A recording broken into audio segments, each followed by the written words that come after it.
آٹھواں امام فرما رہا، اگر تو چاہے کہ جب تو اللہ سے ملاقات کرے تیرے نام اعمال میں کوئی گناہ نہ ہو تو قبر حسین کی زیارت کر، کیونکہ حسین کے زوار کی سب سے چھوٹی اللہ کی طرف سے نعمت یہ ہے کہ اللہ اس کے پچھلے اور اگلے گناہ معاف کر دیتا ہے۔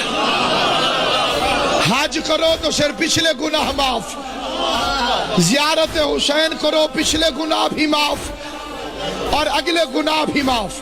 امام پنجم نے فرمایا اگر لوگوں کو معلوم ہو جائے کہ زیارت حسین کا ثواب کتنا ہے تو وہ شوق زیارت سے مر جائیں۔ اور آٹھویں امام نے فرمایا کہ اے ابن شبیب، خدا جب کسی کو اپنا دوست بنانا چاہتا ہے تو اس کے دل میں قبر حسین کی زیارت کا شوق ڈال دیتا ہے۔